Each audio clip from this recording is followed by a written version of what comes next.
Welcome to Courtroom Revelations. Before we begin, tell us in the comments which country are you watching this video from? The sound ones, a crack. It was a thunderclap. In the heart of the crowded Hamilton County courthouse, a corrupt detective, a man who believed the law belonged to him, made the worst mistake of his life, not because he lost his temper, but because he chose the wrong person to unleash it on. He just hit a woman. He struck a decorated military police officer. Detective Marco Sterling thought his badge made him untouchable, thought it gave him the right to slap Aisha Reynolds across the face for daring to challenge him. He expected fear. He expected silence, maybe tears. What he got instead was a lesson in consequences. In the space of a single second, Sterling's world went dark. One precise move later, he was flat on his back, staring blankly at the courtroom lights, unconscious before his body even had time to hit the floor. But that moment was only the beginning, because while Sterling lay there helpless and exposed, officers searched his pockets, and what they found would send shockwaves through the courthouse, ignite a citywide investigation, and tear apart everything he thought he controlled. In this courtroom, the real revelation was just getting started. This is the story of the slap heard around the world and the karma that followed. The air conditioning in courtroom 4B had been broken since Tuesday, and by Friday afternoon, the atmosphere was less like a hall of justice and more like a pressure cooker. The humidity of the Georgia summer clung to the walls, making the wood paneling look darker, slicker, and more oppressive. Judge Harrison Thorne sat on the bench, fanning himself with a manila folder, his face flushed a deep, unhealthy red. He was a man who preferred quick pleas and early lunches, not the drawn-out torture of a police misconduct hearing. But today the gallery was packed, every seat was taken, and the overflow spilled into the hallway. Sitting in the witness box was Detective Marco Sterling. If you looked up arrogance in the dictionary, you'd find Sterling's mug shot. He was a large man built like a linebacker who had let himself go just enough to look imposing rather than athletic. He wore a tailored suit that cost more than a rookie cop's annual salary, and he chewed a piece of gum with a slow, rhythmic insolence that set everyone's teeth on edge. Sterling wasn't just a cop in this town. He was an institution. He ran the narcotics division like his own private kingdom, and for 15 years, nobody had dared to cross the moat. Until today, sitting in the front row of the gallery, directly behind the defense table, sat a woman who didn't fit the usual demographic of Sterling's victims. She was tall, with posture so rigid she looked like she was carved from obsidian. She wore a simple navy blue blazer and slacks, but the way she held herself screamed uniform. This was Aisha Reynolds. To the casual observer, she was just another concerned family member. Clear as throat, but those who knew, really knew, saw the telltale signs, the calluses on her knuckles, the way her eyes constantly scanned the exits and the babe's holsters. Aisha wasn't just a spectator. She was a sergeant major in the military police corps, a combat veteran with 3 tours in the sandbox, and a specialist in internal investigation. She sat perfectly still, her hands folded in her lap, watching the back of Marco Sterling's head with the intensity of a sniper waiting for the wind to die down. Detective Sterling, the defense attorney, a weary but sharp public defender named Evan Vance, said. He adjusted his glasses, sweat beading on his forehead. Let's go back to the night of October 13th.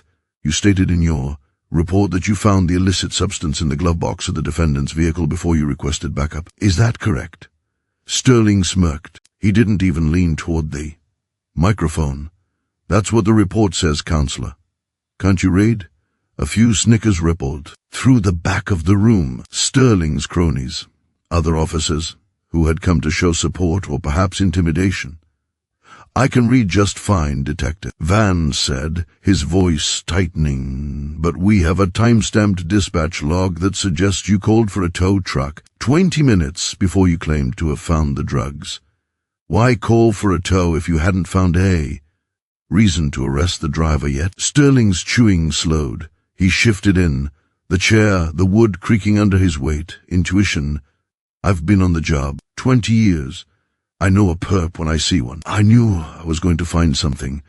So you decided the guilt before the evidence, Vance pressed. I decided I wasn't going to let a punk walk away with product in his car. Sterling snapped, his voice rising. I keep these streets clean. Maybe you should try saying thank you instead of nitpicking. Timestamps. Judge Thorne cleared his throat. Detective, watch your tone. Answer the question. Sterling shot a glance at the judge, a look that bordered on insubordination.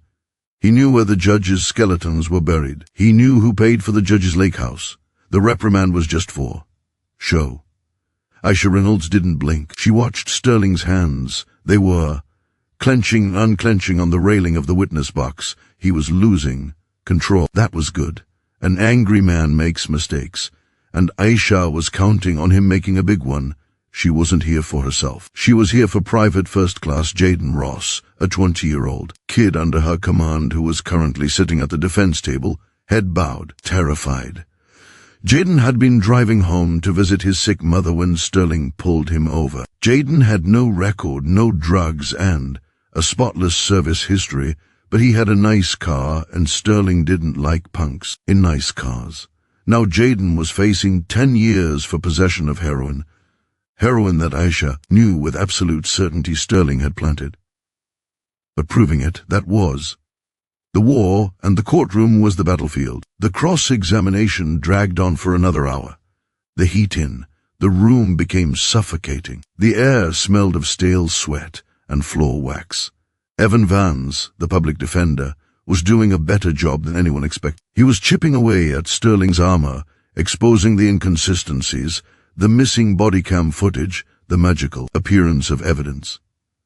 Detective? Vance said, pulling a piece of paper from his stack. Are you familiar with the term ghost dope? Sterling's eyes narrowed. The gums stopped moving entirely. I don't know street slang. Counselor. It's not street slang, detective. It's a term used in internal affairs, Vance said, his voice gaining strength. It refers to drugs confiscated from one crime scene that are never logged into evidence, but instead kept by the officer to plant on future suspects to justify an arrest. Objection, the prosecutor shouted, jumping up. Speculation, bedoring the witness. I'm going to allow it, Judge, Thorne said surprisingly. Even he could feel the mood in the room shifting. The audience was silent now. The tension was a physical weight. I have never planted evidence in my life, Sterling growled, leaning forward, his jaw tight. And I resent the accusation from a cheap lawyer defending a drug-dealing soldier. At the mention of drug-dealing soldier, Aisha Reynolds stood up. It wasn't a violent motion. It was smooth, controlled, and commanding. The sound of her chair legs scraping against the floor cut through the silence like a knife. Sterling's eyes snapped to her. He had noticed her earlier. It was hard not to, but he had dismissed her. Now, standing at her full height of 5 ton, with shoulders squared, she looked dangerous. Is there a problem in the gallery? Judge Thorne asked, peering over his glasses. Aisha spoke, her voice calm but projecting to every corner of the room without shouting. The defendant is a United States soldier with a spotless record, Your Honor. The only criminal in this room is the man in the witness box. The courtroom gasped. Order. Thorne banged his gavel. Mom, sit down or I will have you removed. Sterling laughed. It was a cruel barking sound. Let her talk, Judge. It's probably the girlfriend or maybe the sister. They all stick together, don't they?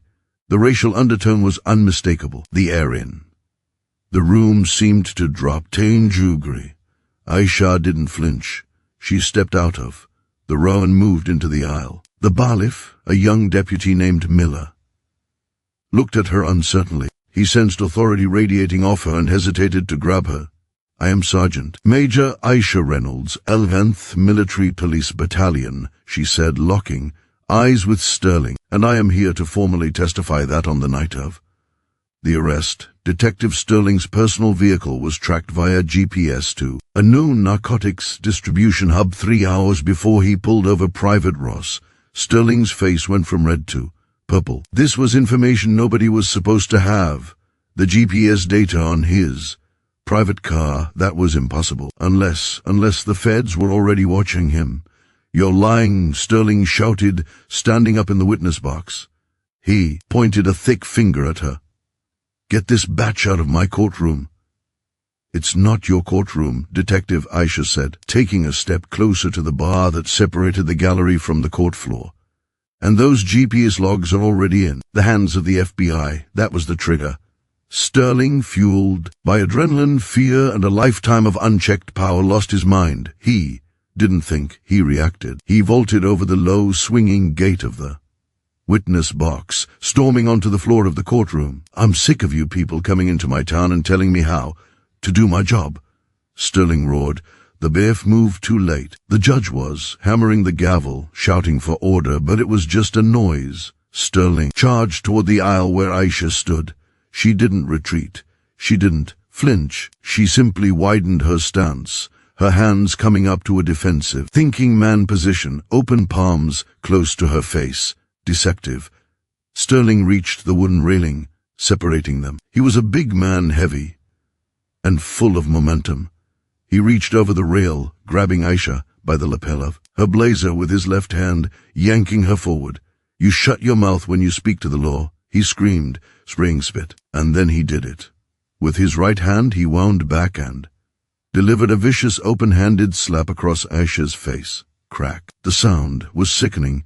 It echoed off the high ceilings. The entire courtroom froze in horror. A police officer had just physically assaulted a woman, a military official in open court. Aisha's head snapped to the side. The force of the blow cut her lip. A trickle of blood appeared. Sterling smirked, breathing heavily, thinking he had won, thinking he had asserted dominance. "That's right. Know your place." Slowly, Aisha turned her head back to face him. Her expression hadn't changed, but her eyes were no longer human. They were cold, calculating sharks. She wiped the blood from her lip with her thumb, looked at it, and then looked at Sterling. "My turn," she whispered. Sterling blinked. "What?" He never finished the word. The courtroom clock seemed to stop. Time became elastic, stretching out the moment after. Sterling's hand left Aisha's face. Sterling was still grinning, a feral, satisfied look of a bully who had just established dominance. He was close to his left hand, still gripping her blazer, his body weight leaning over the railing. He was totally exposed. He was used to people shrinking away. He had zero defense for someone moving forward. Aisha didn't step back. She stepped in. It wasn't a barroom brawl punch. It wasn't a wild swing born of anger. It was pure distilled military convives. Muscle memory honed by years of repetitive drilling. In a motion almost too fast for the human eye to track, Aisha's left hand came up, trapping Sterling's wrist that was holding her jacket, locking his arm in place so he couldn't retreat. Simultaneously, her right hand opened. She didn't make a fist. A fist could break against a skull. Like Sterling, she used the heel of her palm, a weapon harder than bone. She drove upward. The strike was compact, traveling less than 12 in, but it had the entire rotation of her hips and the driving force of her legs behind it. Thack. The sound was entirely different from the slap. It was a dense, wet thud of impact. Aisha's palm heel strike connected squarely with the underside of Detective Sterling's jaw, right on the button. The force was catastrophic. It forced his head sharply upward and backward, jarring his spine and causing his brain to rattle violently inside his skull. Sterling's eyes didn't just roll back, they seemed to vanish entirely, into his head. His grip on her jacket instantly went slack. The grin dissolved into a slack-jawed mask of oblivion. Aisha stepped back smoothly, releasing his wrist. For one surreal second, Detective Marco Sterling, the terror of the Hamilton County streets, stood perfectly upright, unconscious on his feet. Then gravity claimed him. Clear his throat, he fell like a condemned building. He didn't crumple. He tipped over, rigid as a board. He hit the linoleum floor of the courtroom aisle face first with a sickening crash that shook the defense table. He didn't move, he didn't twitch. He just lay there, a mountain of expensive suit and corrupt flesh face down between the pews. The silence that fell over courtroom 4B was absolute. It was a vacuum, sucking the air out of everyone's lungs. Judge Thorne stood frozen, his gavel hovering in midair. The prosecutor's jaw was literally hanging open. Evan Vance, the public defender, looked like he'd just seen a magic trick. Aisha Reynolds stood over the fallen detective. She reached into her pocket, pulled out a tissue, and dabbed the cut on her lip again. She looked up at the stunned judge, her voice calm, level, and utterly unmoved. "Your Honor, the witness assaulted a senior non-commissioned officer of the United States Army. I neutralized the threat. I request military police backup be called immediately to take this man into custody." Chaos erupted a split second later. It was pandemonium. "Balev, secure the room. Get medical."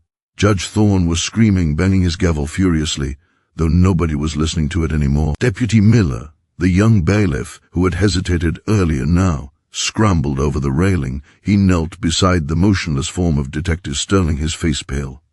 "He's out cold, Judge, really cold," Miller shouted over the den of the gallery where people were, standing on benches to get a better look, phones out, recording everything.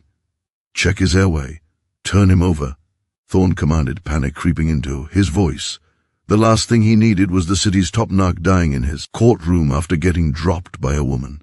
Miller grabbed Sterling's massive shoulder and hefted the dead weight onto his back.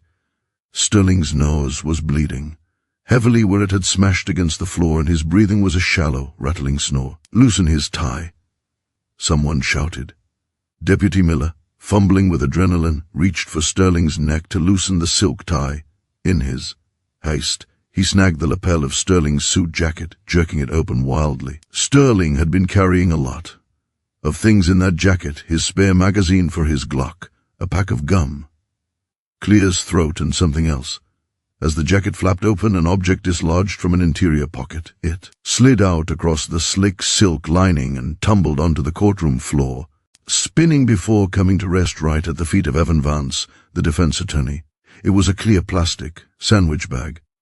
Inside were cleverly small, tightly wrapped aluminum foil bundles. The room went silent again, but this was a different kind of silence. This wasn't shock at violence. This was the sickening realization of truth. Evan.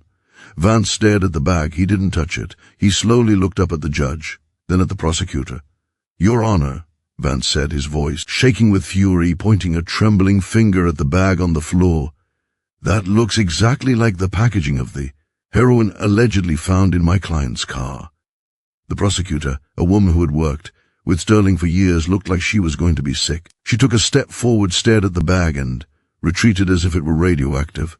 Aisha Reynolds walked over. She stood over the bag, looking down. "Ghost dope," Aisha said, her voice cutting through the room. "He was carrying his supply. He probably planned to plant some more on me if I didn't back down." Suddenly, the back doors of the courtroom burst open.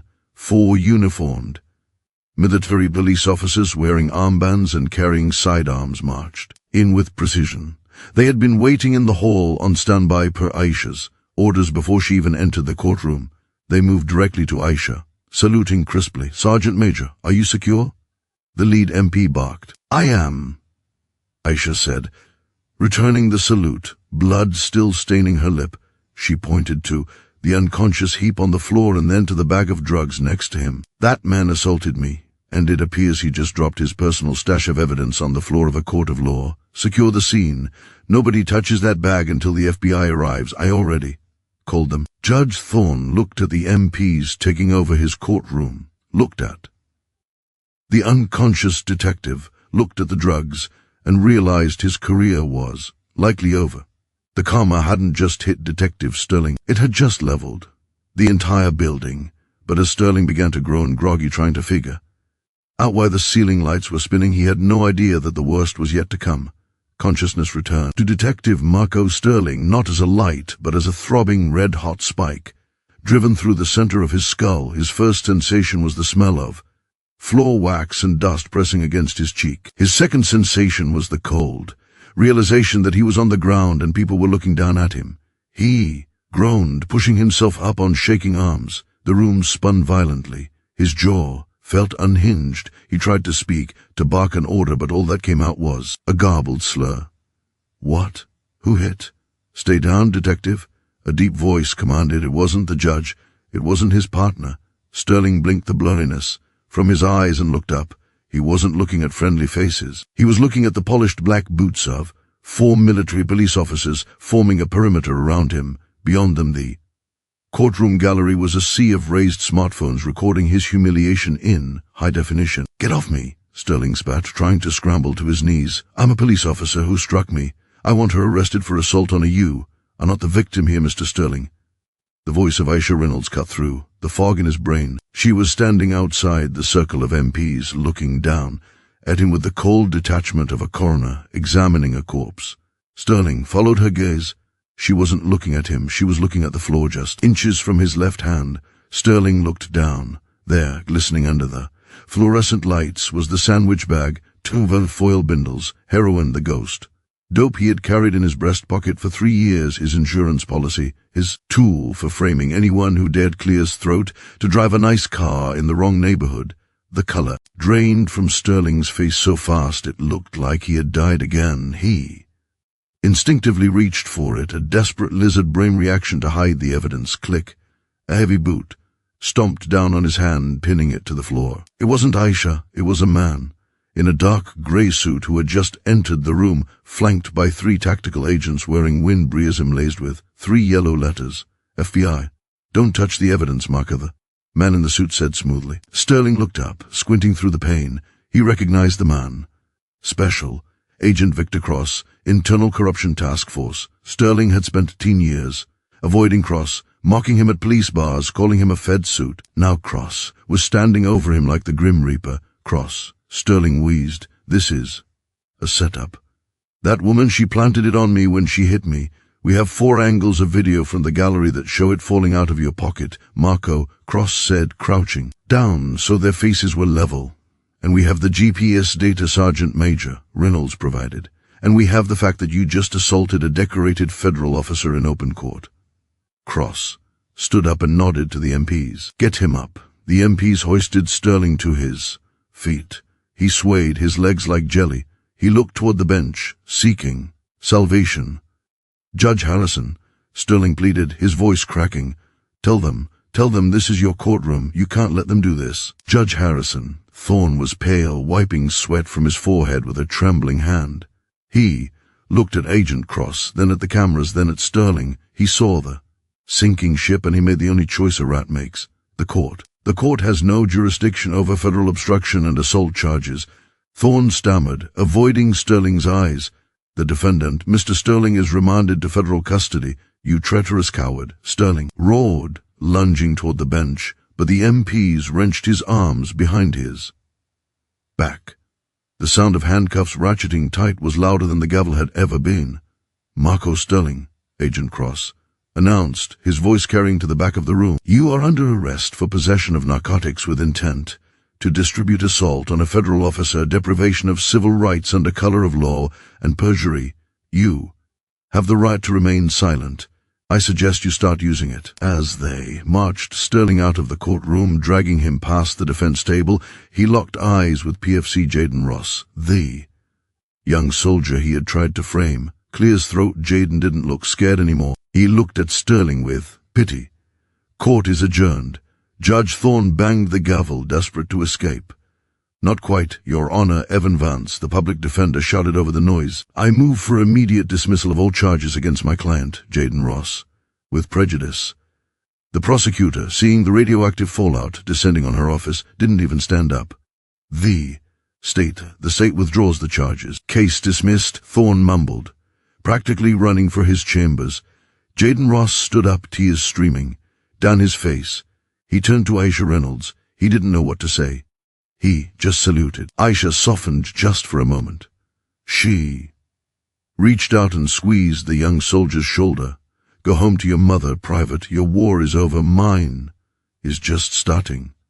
The knockout in the courtroom was the splash. The arrest was the wave, but what happened in the next 48 hours was a tsunami that drowned the corruption of Hamilton County. Detective Sterling, sitting in a federal holding cell with a broken jaw, wire shut, and an ice pack on his head, thought he could ride it out. He thought he knew where the bodies were buried. He thought he had leverage. He was wrong. He had forgotten the first rule of karma. It always comes for your secrets. While Sterling was being processed, Agent Cross and his team were executing a warrant on Sterling's residence. It was a sprawling house in a gated community, a house that a detective's salary couldn't possibly afford. Aisha Reynolds was there acting as a liaison for the military interests in the case. She stood on the front lawn, watching the FBI team carry out boxes. Sergeant Major Agent Cross called out from the front door, "You need to see this." Aisha walked inside. The house was gaudy, filled with expensive leather furniture and massive TVs. But Cross led her to the basement. Behind a false wall in the wine cellar they found it. Sterling's trophy room. It wasn't heads. On the wall, it was paper. It was evidence. Sterling was a hoarder of leverage. In a fireproof safe drilled, opened by the FBI texts, they found stacks of ledgers. They weren't just about drug money. They were detailed logs of every favor he had done and every favor he was owed. "Look at this," Cross said, handing Aisha a leather-bound notebook. She opened it. The handwriting was jagged and aggressive. May 12th, Judge Thorne, DUI cover-up. Cost $5,000 in. June 4th, Chief of Police distinct. Domestic dispute call at his mistress's apartment. Buried the report. O'Day. Promotion for Miller, August 10th. Planted 2 O's of cocaine on Sarah Jenkins. Teacher? She refused the date. Ruined her. Aisha's hands tightened on the book until the leather creaked. Sarah Jenkins. She remembered that story on the news. A beloved kindergarten teacher arrested for trafficking. She had lost her job, her license, her home. Everyone thought she had a secret life. It turned out she just said no to Marco Sterling at a bar. He kept receipts, Aisha whispered, disgusted. He was blackmailing the whole system. He was the spider in the center of the web, Cross said grimly. But this book burns the web down.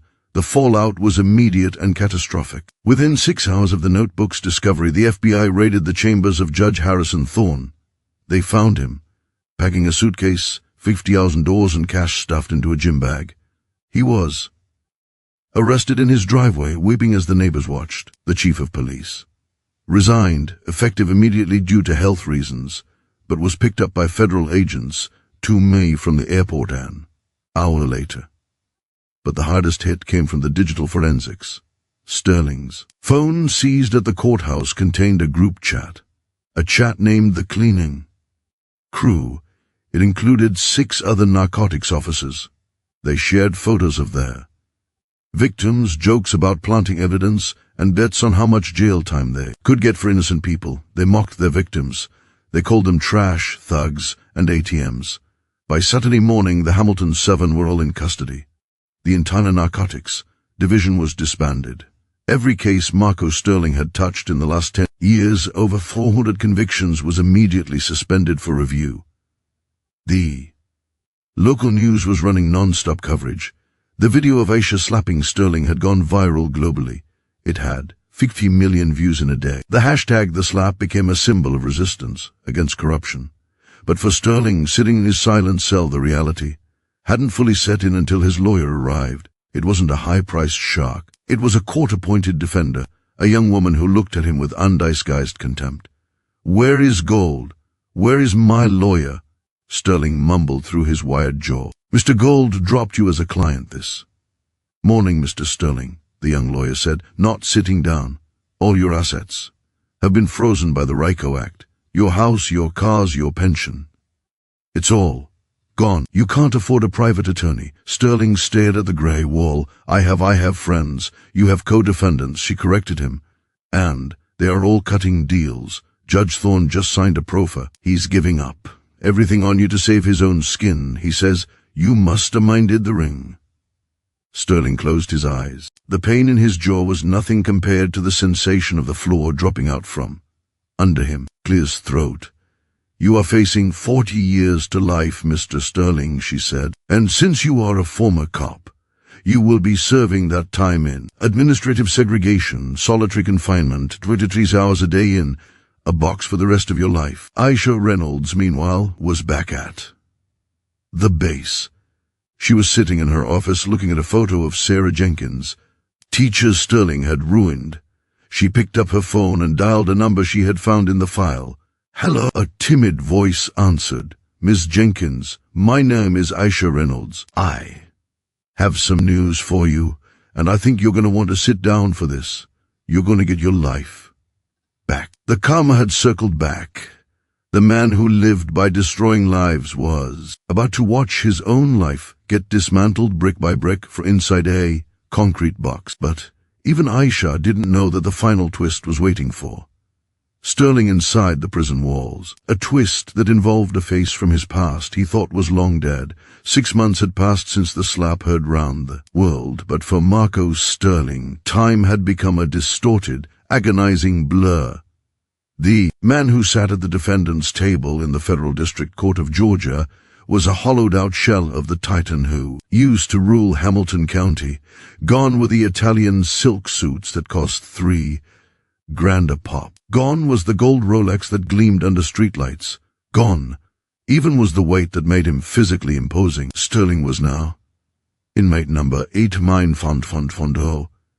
At least that's what his wristband said. Dressed in a drab, ill-fitting orange jumpsuit that smelled faintly of industrial detergent and other men's sweat. He had lost 30 lb.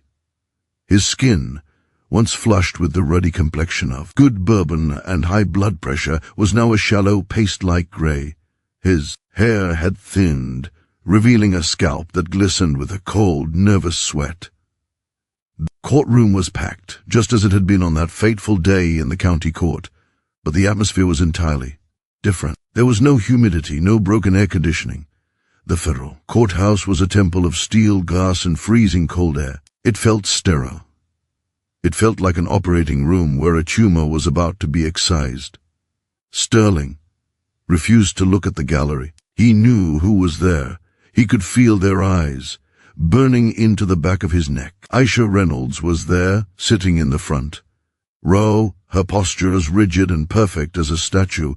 She wore her dress blues, her medals catching the courtroom lights, a visual reminder of the integrity Sterling had lacked his entire career.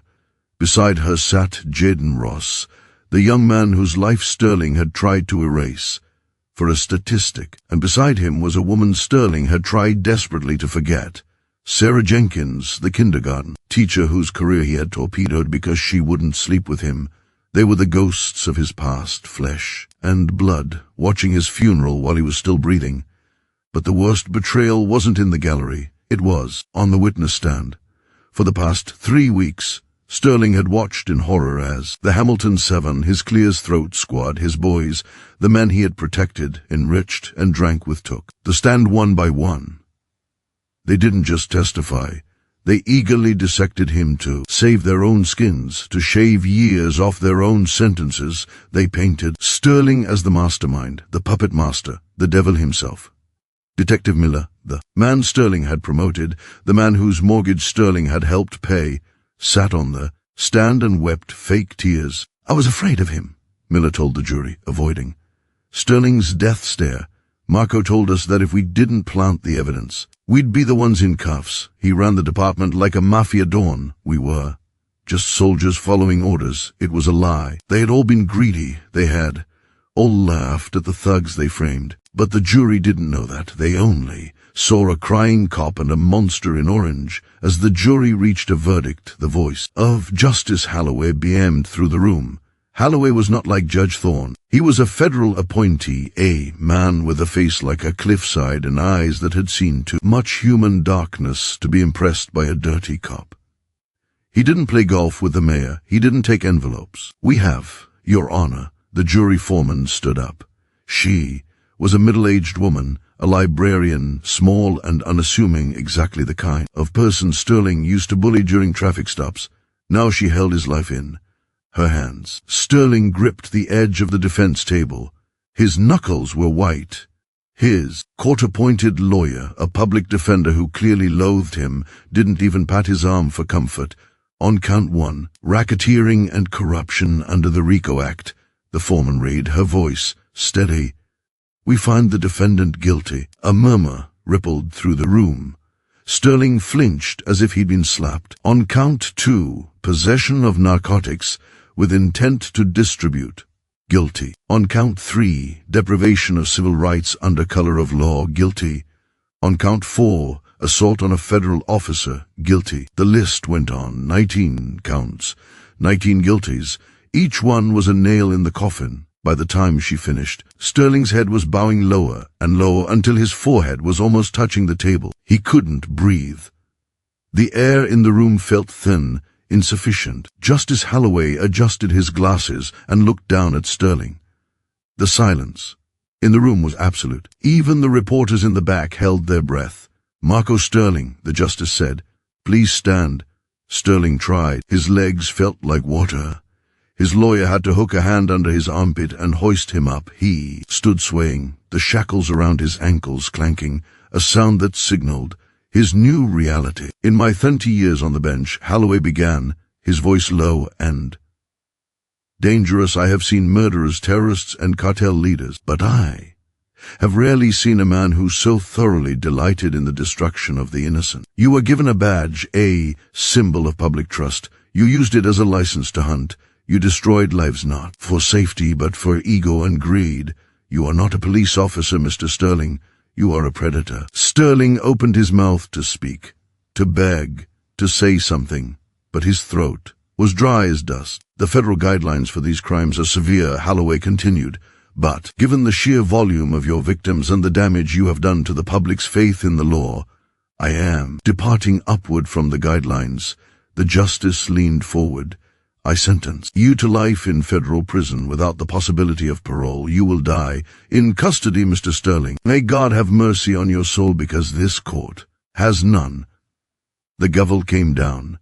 Bang! It was the loudest sound Sterling had ever heard. It rang in his ears like a gunshot. Life.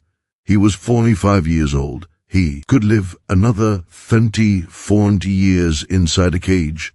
The transition from the courtroom to the transport van was a blur of rough hands and cold steel. The U.S. Marshals didn't treat him with the professional courtesy usually reserved for former law enforcement. To them, he was worse than a criminal. He was a traitor to the badge. They tightened his handcuffs until they bit into the skin. They shoved him into the back of the armored van with a force that sent him stumbling against the metal bench. As the van rumbled out of the courthouse garage, Sterling caught a glimpse of the world through the tiny reinforced wire mesh window. He saw the sun shining on the pavement. He saw people walking their dogs, drinking coffee, laughing at phone. Normal life, a life that was continuing without him. A life he would never touch again. The drive took 4 hours. They were heading to USP, McCreary, a high-security federal penitentiary known as the Rock of the Mountains. It was where the system sent the guys who were too dangerous for regular prison or the guys who were too hated to survive anywhere else. Sterling sat alone in the cage, the vibration of the road rattling his teeth. His mind was racing, trying to formulate a plan. "I need to get to the Aryan Brotherhood," he thought, panic spiraling. "I need to pay for protection, but I have no money. The feds took it. Oh, maybe I can trade legal advice. Maybe I can trade secrets about the cartel busts I made." But deep down he knew, in prison a cop is the lowest form of life. A dirty cop who made headlines. He was a trophy. Every shank in the yard would be sharpening for him. The arrival at USP McCreary was a sensory assault. The massive steel gates groaned open. The looming guard towers, silhouetted against the twilight sky, looked like monsters. The van pulled into the sallyport and the airlock slammed shut behind them. "Get out. Move it. Fresh meat." Sterling was hauled out. The air here smelled different, damp, stale, and laced with the chemical tang of fear. He was marched into processing strip. The command came from a guard who looked barely 25. Sterling hesitated. "Look, son, I was a detective for 20 years. I know the drill. Can we just," I said, "strip inmate?" The guard blasted him with pepper spray, just a burst to the chest enough to choke him. Sterling coughed, eyes watering, and clumsily stripped out of his orange court jumpsuit. He stood naked, shivering on the cold concrete floor while 3 guards inspected him. They checked his mouth, his ears, under his arms. They made him squat and cough. It was the ultimate degradation, the systematic stripping away of Marco Sterling, man, leaving only the biological entity that the Bureau of Prisons now owned. They threw him a bundle of clothes, gray scrub pants, a gray t-shirt, cheap, canvas shoes. They didn't fit. Nothing here was made to fit. "Name?" the intake officer asked, not looking up from his computer. "Sterling Marco." "Wrong," the officer said. "Your name is 98442. Memorize it. If you don't answer to it, you don't eat. Sterling was holding his rolled-up mattress waiting to be taken to his cell when a senior correctional officer walked into the holding area. He had gold bars on his collar and a clipboard in his hand. "Which one of you is Sterling?" "Me," Sterling said, stepping forward eagerly. "That's me. Drop your gear. Warden wants to see you." A spark of hope ignited in Sterling's chest. The warden? Of course. The warden was likely a former Fed or a state cop. There was a universal code, a thin blue line that extended even into hell. The warden would understand. The warden would know that putting Sterling in general population was a death sentence. He was going to offer him administrative segregation, solitary confinement for his own protection. It would be lonely, but he would be safe. Sterling followed the officer through the labyrinth of corridors they passed. Cell blocks where inmates screamed and banged on the bars. They passed the chow hall that smelled of boiled cabbage. Finally, they reached the administration wing. It was quiet here, carpeted. The officer knocked on a heavy oak door. Enter. Sterling was shoved inside. The door clicked shut behind him. The office was spacious, lined with books. Classical music played softly from a speaker. Behind a massive mahogany desk sat a man in his late 50s. He had iron gray hair cut with military precision, and a face that looked like it had been carved from granite. He was reading a file, Sterling's file. "Warden," Sterling said, his voice trembling with relief. Thank you for seeing me. You have no idea what it's like out there. They know who I am. If I go to Gen Pop, I'm a dead man." The warden didn't look up immediately. He slowly turned a page of the file. "I know exactly who you are, inmate Zone 98442. I've been following your career for a decade." Sterling smiled nervously. "I was a good cop, Warden. I got results. The media, they twisted things. You know how it is. The liberal press, the politics. I just did what had to be done to clean up the streets." The warden finally looked up. His eyes were pale blue, cold as glacier ice. There was no warmth in them, no camaraderie. "To clean up the streets," the warden repeated softly. He closed the file and stood up, walking around the desk to lean against the front of it. He crossed his arms. "Tell me, Marco, do you remember a bust you made on November 14th, 10 years ago? A raid on a mechanic's shop on 4th Street. Sterling frowned, his mind racing. He had done hundreds of raids. 4th Street, maybe. Was it the Disciples gang? No. The warden said it was a mechanic, a kid named David Cole. The name hit Sterling like a physical blow. The air left his lungs. He remembered. God, he remembered. It was a botched raid. Sterling had received a bad tip. He kicked down the door, tore the place apart, and found nothing. But Sterling never left empty-handed. It looked bad on the report, so he had pulled a baggie of crack cocaine from his stash, the same stash that had fallen out of his pocket in the courtroom, and tucked it into the young mechanic's toolbox. "David Cole," Sterling whispered. "David was trying to die," the warden said, his voice terrifyingly calm. Clear as throat, he was working 2 jobs to pay for his fiancée's engagement ring. He had never touched a drug in his life. "You planted 2 ounces on him. Clear's throat. You told him that if he didn't confess to being a dealer, you'd arrest his fiancée too." Sterling backed away, hitting the door. "Warden, I didn't know. David didn't survive the county jail," the warden continued, taking a slow step towards Sterling. "He was a gentle soul. The animals in there broke him. He hanged himself with his bed sheet 3 days before his court date. The note he left said he couldn't live with the shame." Sterling was shaking violently now. "Warden Colt, please. That was a mistake. It was the job." I'm so sorry. I am Jeremiah Cole," the warden said. "David was my little brother. I was working at a prison in Ohio when I got the call. I swore on his grave that I would find the man responsible. But you were powerful, Marco. You were untouchable. So I waited. I worked my way up. I transferred to McCreary, and I waited for the day your arrogance would finally catch up with you." The warden smiled. It was a smile that promised pain. And then a sergeant major named Aisha Reynolds did what the entire justice system couldn't do. She knocked you down and she sent you to me. Sterling fell to his knees. He clasped his hands together. "Please just put me in the hole. Put me in the sewer. Lock the door and throw away the key. I'll never make a sound. Please don't let them kill me." "Kill you?" Jeremiah Cole laughed. A dry, humorless sound. Marco, if you die, you escape. You don't get to escape. The warden walked back to his desk and pressed the intercom button. Lieutenant, come in. The door opened and the senior officer stepped in. The prisoner is requesting protective custody, the warden said, staring dead into Sterling's eyes. He believes his life is in danger. Yes, sir, the lieutenant said. Denied, the warden said. Process him into C block general population. Sterling screamed. No, C block is the cartel block. They'll skin me alive. Lieutenant, the warden added, ignoring Sterling's scream. Send a message to the shot callers on C block. Tell them who is coming and tell them that this man is mine.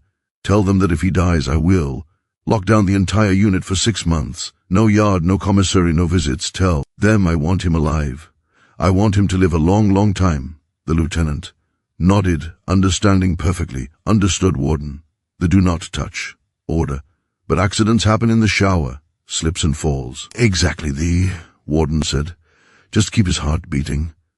2 guards grabbed Sterling by the arms. He kicked and thrashed, tears streaming down his face, snot running from his nose. You can't do this. Sterling shrieked. This is illegal. I have rights. You have nothing. Warden Cole roared, his calm facade finally cracking to reveal the decade of rage beneath. You are not a cop anymore. You are not a man. You are property of the Bureau of Prisons. Get him out of my sight. They dragged Marco Sterling down the long concrete corridor toward C block. As they approached the heavy steel door, the noise from inside grew louder. It was a cacophony of shouting, heavy metal music, and the rhythmic thumping of fists on tables. The guards opened the door and shoved him inside. The noise stopped. 300 heads turned. The air in C block was thick with tension. Every pair of eyes locked onto the former detective. They saw the fear. They smelled it. A large man with tattoos covering his face stood up from the table near the entrance. He looked at the guards, then at Sterling. Warden says he breathes, the guard said to the tattooed man. Everything else is up to you. The guard stepped back and the heavy steel door slammed shut with a final echoing clang. Sterling stood alone in the center of the wolves. The tattooed man smiled, revealing gold teeth. He didn't move to attack. He just pointed to a bucket and a mop in the corner. Welcome home, detective, the man said softly. The toilets are backed up. Start scrubbing. Marco Sterling, the man who had once owned the city, the man who had slapped a soldier and thought he was a god, picked up the mop. As he dipped it into the filthy water, a single tear fell from his cheek. He realized then that the knockout in the courtroom hadn't been the end. It was just the opening. Bell, the karma hadn't just hit back, it had moved in, and it was going to be his roommate for the rest of his life. The downfall of Detective Marco Sterling wasn't just a news story. It was a reckoning. The Hamilton 7 scandal resulted in the exoneration of 142 wrongfully convicted men and women. The Hamilton County Police Department was completely restructured, with the Civilian Oversight Committee now led by none other than Sergeant Major Aisha Reynolds, who retired from the Army to clean up her hometown. Jaden Ross finished his degree and became a paralegal, working alongside Evan Vance to help others who had been targeted by corrupt officers. And in the end, the story served as a brutal reminder. Power is not a license to abuse. The badge is a shield, not a sword, and if you swing that sword at the wrong person, especially a woman who has walked through the fire of war, you might just find that the universe swings back harder. Sterling thought he was the apex predator, but he forgot the laws of physics. For every action, there is an equal and opposite reaction. He gave a slap. He got a lifetime of darkness. And that, ladies and gentlemen, is exactly why you never judge a book by its cover and you never let power go to your head. Sterling thought he was untouchable, but he found out the hard way that karma has a GPS and it never misses an address. If this story had you on the edge of your seat, do me a huge favor. Hit that like button. It helps get these stories out to more people. And if you believe that justice should always be served, no matter who you are, type hard karma in the comments down below. I want to see how many of you are watching. Don't forget to subscribe and ring that notification bell so you never miss a new story. We drop new drama every single week. Thanks for watching, and remember, be kind, be humble, or be ready for the knockout.